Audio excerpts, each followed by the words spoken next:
I often find myself busy. I get up early in the morning and I work late at night. And I tell myself that the reason I'm so busy is because I carry responsibility. I go from one meeting sometimes to another, and I don't know if anybody else is like me, but have you ever been on your way to a meeting and you have to call people and say, I'm going to be late to the meeting? And then in that exact same meeting, you have to say, I have to leave early because I have another meeting that I have to go to. I sometimes find myself at work wishing I was at home, and sometimes when I'm at home, I find myself wishing I was at work. I don't think I'm the only one that suffers from being overly busy. I look around, and the people that are around me are running frantically from one thing to the next, trying to accomplish all kinds of different tasks. We are so driven to accomplish. The thing that's kind of scary, the thing that worries me sometimes is that no matter how hard we try to accomplish things, we never actually get to be satisfied. I want you to wrestle with a couple questions this morning. Are you satisfied with your life? Have you ever thought about that? Have you slowed down long enough to ask yourself, are you satisfied? Are you enjoying life? I don't want you to have to say anything to anyone else, and you certainly don't have to respond to this to me, but I want you to at least be willing to have the courage to ask yourself the question, are you thriving?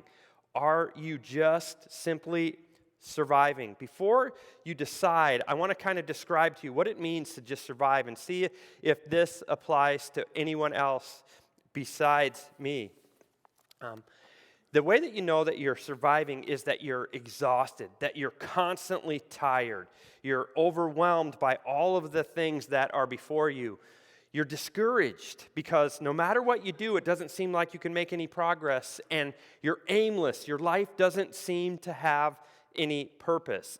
For me, I know that I'm not thriving when I'm impatient, critical, selfish, and cynical. My judgment's distorted. I don't make good decisions. I lack compassion for other people. I'm more easily enticed to give in to temptations. And here's the thing that really identifies it for me is I start to skim and I look for shortcuts. I start going through the motions and I'm not actually present with the people that are really important in my life. The indicators to know that you're thriving is, do you have restful sleep? Are you able to, at night, without watching anything else and taking any medicine to assist you, be able to lay your head down and go to sleep almost immediately and then sleep throughout the night? Do you have internal peace? The kind of peace that goes beyond your circumstances, the kind of peace that goes all the way down to the depths of your soul. Do you have contentment? Are you satisfied with who you are and what you have and what you're doing with your life? Are you living on purpose? Do you get up in the morning to know who you are, what you're trying to accomplish, and are you satisfied with those things? How do you define significance, and how do you know if you're actually doing something important? Our world tells us that we're wealthy, we have power, pleasure, influence, accomplishments, and intelligence. And this morning we're going to look at an individual who succeeded in every single one of those areas. His name was Solomon.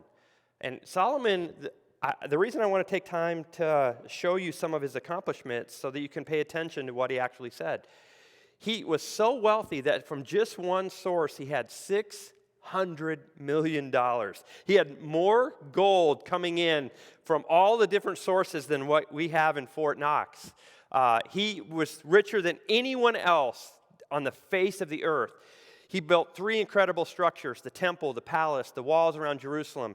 He was so into technology, chariots, navy. People came from all over the world to just listen to his wisdom. This guy was so intelligent that he wrote 300 proverbs and 1,005 songs. In 1 Kings, it says this: he was greater in riches and wisdom than all the other kings of the earth. He had more influence, power, and wealth than anybody else that lived at the time that he was on the earth. And he noticed some things that were really important. He starts off in Ecclesiastes, and Ecclesiastes is an interesting book because he comes at it from mostly a negative perspective. And he has an uncanny ability to talk about something meaningless in such a way that it's absolutely essential and important and that we should pay attention and listen to it. He starts off by saying what I talk to so many people and they feel just like this because they haven't discovered what it is he's going to be talking to us about this morning. He says in verse 17 of chapter 2 in Ecclesiastes, "So I hated life because the work that is done under the sun." And as you read through Ecclesiastes, there's a couple things you have to understand. The word under the sun just means life without God, okay? He constantly says things like meaningless and chasing after the wind. And chasing after the wind is a way of saying that you're striving, you're trying to reach and grasp something, but you can't ever get it because it's elusive. You're never quite able to catch the wind because it's beyond your ability to catch. And here's what he says. All of it is meaningless, a chasing after the wind. You never make any progress. You never get any results. I hated all things I had toiled for under the sun because I must leave them to one who comes after me. Now, think about it if you had to give your business away, okay? Imagine how frustrated if you had invested your entire life in a business and somebody else would run it different than you do. Okay, now imagine all of the money that you've accumulated in your life and you give it to your kids and your kids might not even appreciate it. And who knows whether that person will be wise or foolish, yet they will have control over all the fruit of my labor to which I've poured my effort and skill under the sun. This is meaningless. Everything I've done, everything I've accomplished, I have to give it over to somebody else. I can just sense the frustration in him. This too is meaningless. Verse 20. So my heart began to despair over all my toilsome labor under the sun. For a person may labor with wisdom, knowledge, skill, and then they must leave all they own to someone else, and they get all they've toiled for. This too is meaningless and a great misfortune. What do people get for all their toil and anxious striving, with which they labor under the sun? All their days, their work is grief and pain. Even at night, their minds can't rest. He says that I work so hard. I put so much energy, so much effort. I did it in a wise way, and it was so productive. And at the end, I don't get to take any of it with me. It's all meaningless. Aren't you excited about this yet? A person can do nothing better than to eat, drink, and find satisfaction. Now, here's something I want you to think about. Is it possible to find satisfaction? Or will it always remain elusive? In their own toil, this too I see is from the hand of God. For without him, without God, who can eat or find enjoyment? Here's one of my favorite verses in all of the Bible. To the person who pleases him, God gives wisdom, knowledge, and happiness. God actually doles out wisdom, knowledge, and happiness. But to the sinner is just a person that doesn't trust God. He gives the task of gathering and storing up all kinds of wealth so that he can hand it over to the person that pleases God. Some of you don't necessarily follow God or you don't believe in God, and you're not going to like this verse, but what the Bible says is you're going to take all of your time, all of your energy, and you're going to work and try to accomplish something, and at the end of it, the only people that are going to get to experience the results of it are the people that please God. This too is meaningless, a chasing after the wind. Let me try to condense what Solomon said in a couple sentences. Life apart from God is meaningless and futile, regardless of how hardworking, intelligent, or wealthy you actually are. Satisfaction doesn't come from the approval of people, the accumulation of possessions, or even a long list of accomplishments. It's not approval, it's not possessions, it's not accomplishments. It can only be found in a connected relationship with the source of life. I kind of want to show you that this is true not only in Solomon's day, but it's also true in our days. This guy in the bottom left corner over here, his name Marcus Persson, and he was the founder of Minecraft, and he sold it for $2.5 billion. Now, just fathom that for a second. He sold his company for $2.5 billion, and then often he tweets at 4 o'clock in the morning, and here's just a couple of his tweets. The problem with getting everything is you run out of reasons to keep trying, and human interaction becomes impossible due to imbalance. Hanging out with a bunch of friends and partying with famous people, able to do whatever I want. Listen to this. and I've never been more isolated. I found a great girl, but she's afraid of me and my lifestyle, and she went with a normal person instead. Some of us get up early in the morning, and we're working and striving and toiling all day long. And I want you to slow down with me and ask yourself a question. Is it satisfying? Are you actually enjoying life? Are you getting a return on your investment of all of your time, energy, money, and effort? He continues in chapter 4, and he's about to say something so profound and say something that will be so helpful if we're willing to listen to it. And I saw that all toil, don't miss this, all toil, all achievement spring from one person's envy of another. Basically, the reason that most people go out to work in the morning and the reason that most people strive incessantly is because they're trying to compare themselves from other people and they're envious of what everybody else has. This too is meaningless. It's a chasing after the wind. You never actually get to accomplish anything. Some of you are thinking, Bob, are you trying to tell me that I shouldn't get up in the morning and go to work? Some of you are wondering the question, Bob, are you saying that I shouldn't try to please anybody or shouldn't accomplish anything? And he slows down before we get carried away, and he says this: fools fold their hands and ruin themselves. That is not the path that I'm trying to propose. I'm not saying you do nothing, because that isn't productive either. But watch what he says. Better is one handful with tranquility than two handfuls with toil and chasing after the wind. He says, if you actually enjoy what's in one hand, you'll get to experience something significant. But if you're constantly trying to grab with both hands, you'll never experience any satisfaction or peace. We're going to come back to that in a minute. Again, I saw something meaningless under the sun. So what he's going to do is give an example. And we don't know if it's a person, we don't know if it's a category of people, but what he's saying is there is this guy out there, and he doesn't even have anybody in his family, and he doesn't have anybody to leave any of his wealth to. Watch what he says. I saw something meaningless under the sun. There was a man all alone. He had neither son nor brother. He didn't even have anyone to leave his inheritance to. But yet there was no end to his toil. Yet his eyes weren't content with his wealth. For whom am I toiling? He's asking, and why am I depriving myself? Now, what Solomon does is give us two questions that only courageous people will ask, and very few will sit with long enough to get an answer. The question that he's asking is, who are you doing this for? And why are you getting up early and striving like crazy? This guy didn't have anybody to give it to, and yet he was still constantly moving, trying to accomplish something that he never got to experience.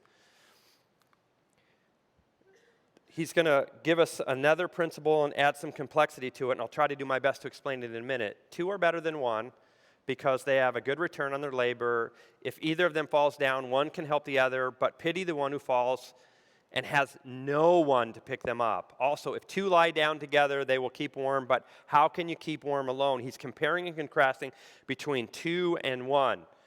Though one may be overpowered, two can defend themselves. A cord of three strands is not quickly broken. Basically, what he's saying is that if you focus on accomplishments, you're going to get absolutely nothing. But if you prioritize relationships, you'll have an opportunity to succeed.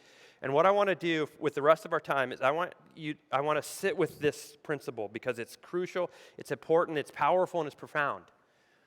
So I'm going to try an experiment with you, and I want you to participate with me, okay? Some of you, just to let you know right off, you don't have to do anything but hold up one hand, okay? You don't have to say anything. You don't have to admit anything to anybody else. You don't have to do anything crazy. All you have to do is hold up one hand. So what I want you to do is take your right hand and hold it out and put it open like this, okay? Now, I want you to think about this. In this right hand is everything you own, everything you have, all of that you've accomplished so far in life, okay? In that hand, if your parents, it's your kids. If you're a kid, it's your parents. If you're single, it's your friends. It's all the stuff that you're doing. It's in your hand right now, okay? Now, What I want you to do is take your other hand, and I want you to make this motion where you reach out and grab something, okay? Now, put both hands down. What he's saying is that it's better to enjoy what's in your hand than to constantly trying to grab what you don't quite have yet.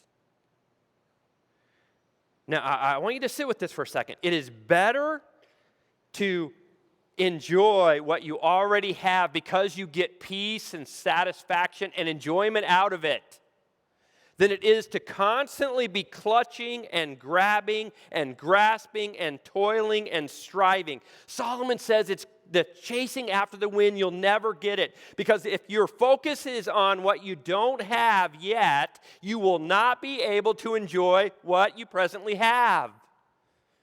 Now, how does this work in the real life? Now, some of you go to your spouse and you look at your spouse and you see all of the things that they don't quite have yet. I'm going to get kind of personal and touchy for just a second, and it's going to make you uncomfortable. So this is not the time to elbow your partner, okay, if you're married. Some of you actually lie to yourself, and you tell yourself that you're trying to do what's better for your spouse, and you're trying to push them to accomplish things. And what you're saying is, hey, it's really in your best interest, but you need to do this. You need to make more money, or you need to be more focused, or you need to get up earlier, or you need to stay working later. You need to accomplish something else. Some of you do this to your kids. When you see your kids, you see what they are not accomplishing and what they need to do, and you see how much work they need to do.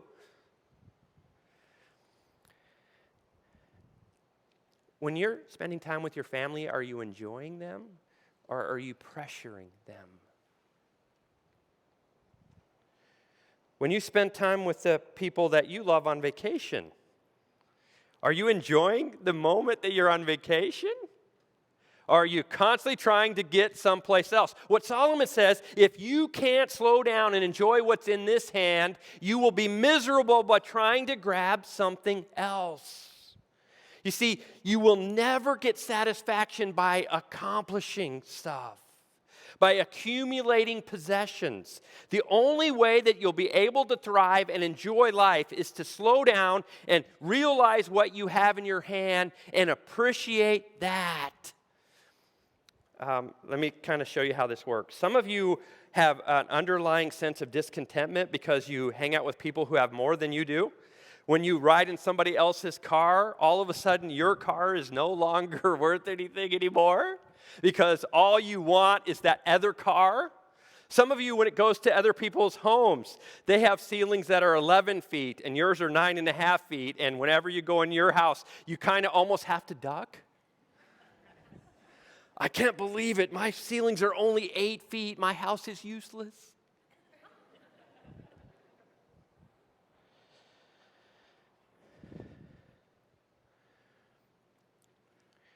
Is your hand open? And are you willing to enjoy whatever God gives you? And are you willing to allow Him to take whatever He wants out? Or do you have this handful and this handful? Some of you, if you had another hand, that hand would be trying to reach out and grab something as well. What Solomon is telling us is that the only way that you can enjoy life and actually thrive is to prioritize relationship over accomplishment. But beyond that, you have to slow down. You have to take account of what you have and appreciate it in the moment. Some of you could be in the coolest vacation ever, and right outside your room, you could be seeing the beach. But there would be something else that you don't quite have that wouldn't satisfy you. Better is one handful with tranquility. See, there's something about reaching out and enjoying what you have that provides an abiding sense of peace, of satisfaction.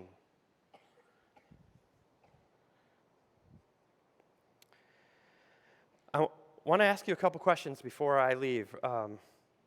And this is the part where you're not going to like and you're going to wish I would have ended sooner. Why do you do that? Why do you get up early and keep toiling and keep striving? I'm going to give you a couple possibilities, but unless you identify what it is for you, it won't do you any good. Some of you, the reason that you toil and you strive and you push is because you're afraid. You're afraid of missing out. You're afraid of not actually mattering. You're afraid of falling behind. And maybe you're not afraid of you falling behind. Maybe you're afraid of your kids falling behind, and that's why you run them to every kind of sports activity that you can imagine. Others of you, it's not fear that's driving you, but it's approval. Solomon asked us a pretty dangerous question, and he said, who is it that's driving you? And what is it that's forcing you? And for some people, it is the approval of somebody else. And I'm telling you, it will never be enough.